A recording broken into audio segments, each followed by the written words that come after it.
Hello there, everybody. Otaku Gamer Geek World here, and today we are going to be talking about an anime series called BNA, Brand New Animal. It is a very, very good show, and one that I highly recommend, and I'm pretty sure it's going to be something that's going to be really appealing to you. But anyways, enough introductions. Let us get the review underway. So with BNA, you basically take Zootopia, you add humans into the mix, and you add the stylish animation trappings of Studio Trigger, who have done anime such as Gurren Lagann and Kill la Kill, and their most recent anime film Promare, or Promare, however you spell that. But anyways, BNA is a visual treat in and of itself. It is simply a gorgeous sight to watch. Like, Studio Trigger always has this really unique and really amazing way of delivering their anime. Like, when you instantly see a series that has their style, you know that it's going to be distinctive from other anime out there because, I don't know, it's just that they have that particular it factor that makes their series stand out above the rest. And I think that's pretty awesome. So the basic premise is that Mishiru, a Tanuki beastman, is seeking to go to Anima City, which is supposed to be a safe haven where all beastmen can be able to live in peace. Given as humans aren't exactly too keen on having beastmen around, there's the whole thing about discrimination and people hunting them down, so she heads there in the hopes of being able to find some peace of mind. And once she heads there, you know, it's a bustling metropolis. It's a wondrous place that she had never even thought possible.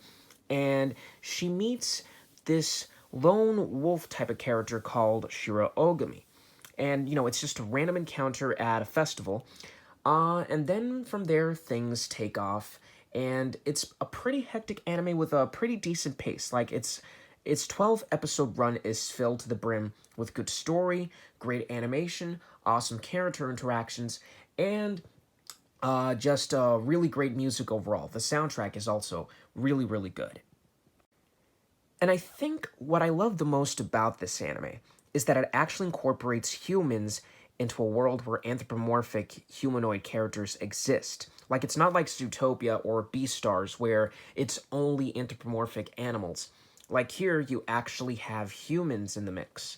And it adds for an interesting layer because, based on the anime, and this isn't really a spoiler because it's said pretty much early on in the series, that beastmen have existed since the dawn of time, and, you know, over the course of the centuries, they have lived alongside humans, whether, you know, living along in peace or living against each other in conflict. But the fact that the way they weave them into human society is pretty interesting, and it's something that makes you think, dang, if these things actually existed, then, you know, it would have made a lot of sense. All of the voice actors do a fantastic job. Keep in mind here that I'm talking about the English dub because while I do watch subbed anime, I do watch most of my anime in English. I do watch some here and there in sub, but English is like my main go-to for watching anime series. But anyways, back to my point. Benjamin Diskin, who's one of my favorite voice actors of all time. He's voiced young Xehanort. He's voiced Number One. He's voiced Jack from Beastars. And he's voiced Hada from Agretzko. Oh, and Xehanort's from Kingdom Hearts, and Number One is from Codename Kids Next Door, for those who didn't know. He voices Shiro Ogami, and I feel like his voice just fits the character so perfectly because it's such a, like, a deep, not raspy, but a smooth, deep voice that really fits the character's complexion. And then we have Jeremy Lee, or Leg. I always have a problem pronouncing the last name. She's voiced Asuna from Sword Art Online. She has voiced Lucy Hartfilia from Fairy Tail. And, you know, her voice work as Michiru is great. I really love Jeremy's voice. Like, her voice is really, really nice and silky smooth. It's a very pleasant voice to hear. So whenever I hear her voice in anime, I'm like, oh, it's Jeremy. Like she has a heaven-sent voice. And I do believe that she and Ben really play off of each other really, really well. And everyone else in the voice cast does a superb job. They fit their characters perfectly. And, you know, it really sells the world that they're living in. And it's pretty cool. It's pretty cool.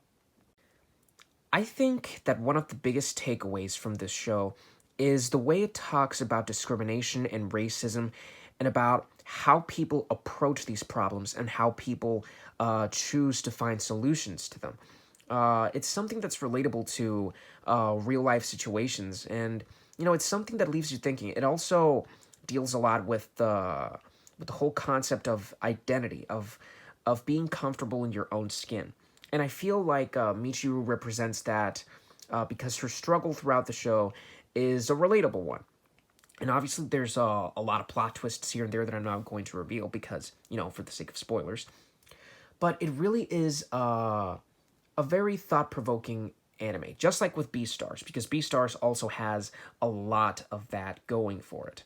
And it's pretty cool that recently anthropomorphic animal anime, has been seeing a rise because Beastars and now Brand New Animal are two of these. And Agretzko is also one that has been around for a bit that also influenced that. So I'm pretty sure that now we're going to start seeing a lot more of these anthropomorphic animal anime surging.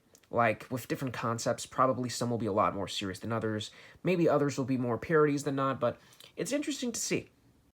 At the end of the day, this is a show that I highly recommend. And since it's only 12 episodes, you can really easily binge through it. Netflix has it right now, and honestly, if you're looking for a good watch, if you're looking for a great story, good humor, great action, great everything, Brand New Animal should just about do it. I guarantee that you won't be disappointed. With the way that this anime ended, it really leaves the option open for a season 2. And if that is the case, then I'm all for it, and I would love for it to be a thing, because I feel that a season 2 would greatly expand the world of BNA, and I would honestly be all up for it. Anything to see Studio Trigger's animation style again, because they're great, they're awesome. But yes, these are my thoughts on BNA. If you've all seen it, what do you think? Let me know in the comment section below. No spoilers, please. Though, if you do want to talk about something spoiler-related, just make sure to give a big spoiler warning beforehand so that others that are scrolling down the comments don't get the series ruined for them. So, yes. Until next time, this has been Otaku Gamer Geek World, and I will see you next time.